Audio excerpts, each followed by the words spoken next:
Welcome to அன்னம் சமையலறை. நம்ம தேங்காய் பர்ஃபி வந்து எளிமையாக எப்படி செய்யலாம் பார்க்கலாம் வாங்க. கடாய் சூடானதும் பாதாமை வந்து ஒரு 15-20 பாதாம் போட்டுக்கோங்க. அது நல்லா வறுத்துக்கோங்க. நல்லா வறுத்து ஒரு தட்டில் போட்டு வச்சுக்கோங்க. அப்படியே ஆறட்டும். 3 கப்பு தேங்காய் வந்து நான் திருவி வச்சுருக்கேன். அப்படியே வந்து நம்ம பாதாமோட இந்த தேங்காயையும் சேர்த்து நம்ம மிக்சியில் அடிச்சுக்கலாம். கிரைண்ட் பண்ண பிறகு தேங்காய் அந்த பாதாம் வந்து பூவாட்டம் நல்லாயிருக்கும். அதோட பாதாம் அந்த தேங்காயோட ஸ்மெல்லே நல்லாயிருக்கும். இந்த மாதிரி பூவாட்டம் இருக்குது பாருங்கள், எவ்வளோ சாஃப்டாக. கடாய் சூடானதும் ஒரு டேபிள் ஸ்பூன் நெய் போட்டுக்கோங்க. நெய் போட்டதும் இந்த தேங்காய் வந்து நம்ம அந்த கடாயில் போட்டு நல்லா வறுத்துக்கோங்க. கொஞ்சம் லைட்டாக வறுத்துக்குனா போதும்.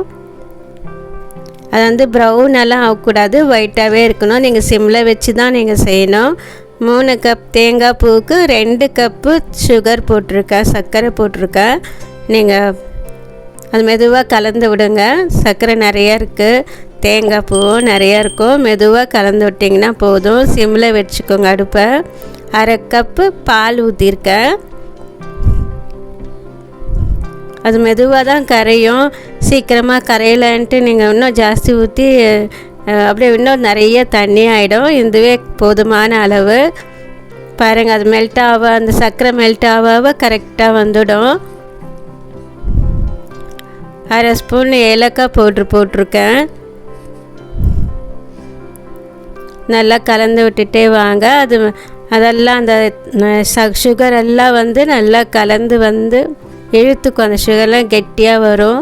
அந்த நான்ஸ்டிக் இதில் வந்து எதுவுமே ஒட்டாமல் அப்படியே திரண்டு வரும். திரண்டு வந்ததும் நம்ம ஒரு தட்டில் நெய் ஊற்றி அதை ஊற்றணும் இல்லையா, தட்டு கேக் ஆட்டம் நம்ம கட் பண்ணதுக்காக ஒரு தட்டில் நெய் தடவி வச்சுக்கோங்க.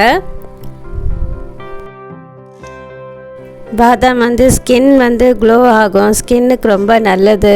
இந்த பசங்களுக்கெல்லாம் வந்து இந்த ட்ரை ஃப்ரூட்ஸ் எவ்வளோ நம்ம வந்து இந்த சாப்பாட்லையாவது சேர்த்து நம்ம அந்த குழந்தைங்களுக்கு கொடுக்கணும்.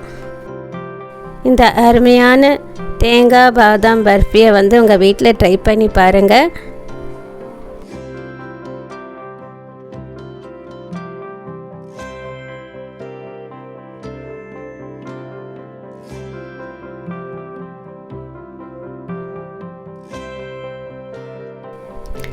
இந்த பதம் வரும்போது நீங்கள் வந்து எடுத்து நீங்கள் தட்டில் வந்து நெய் தடவி வச்சுருக்க அந்த தட்டில் நீங்கள் இந்த மாதிரி ஊற்றி வச்சுடுங்க. நல்லா ஸ்ப்ரெட் பண்ணி நல்லா நீட்டாக ஸ்ப்ரெட் பண்ணி ரவுண்டாக வச்சுடுங்க.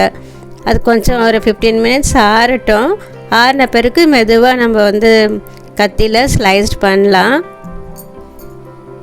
அது நல்லா ஆறட்டும், ஒரு 15 நிமிஷம் ஆறட்டும். மெதுவாக நம்ம கத்தியில் இந்த மாதிரி ஸ்லைஸ்ட் போட்டுக்கலாம்.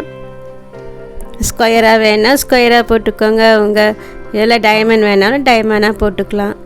ஆனால் இது சாஃப்டாக இருக்குங்க. நீங்கள் எப்போ எடுத்து சாப்பிட்டாலும் சாஃப்டாக இருக்கும், ஹார்டாகவே இருக்காது. ஏன்னா நான் பால் போட்டிருக்கோம் இல்லையா, பால் பாதாமும் நல்ல சத்தானது உடலுக்கு, பேக் பெயினுக்கு, குழந்தைங்களுக்கெல்லாம் கூட பாதாம் சும்மா கொடுத்தா சாப்பிட மாட்டாங்க. அதை இந்த தேங்காய் பர்ஃபில் பண்ணி கொடுத்தோம்னா அந்த குழந்தைங்களுக்கு அதில் பாதாம் போட்டிருக்கு கூட தெரியாது, அவங்க அப்படியே சாப்பிட்டுடுவாங்க.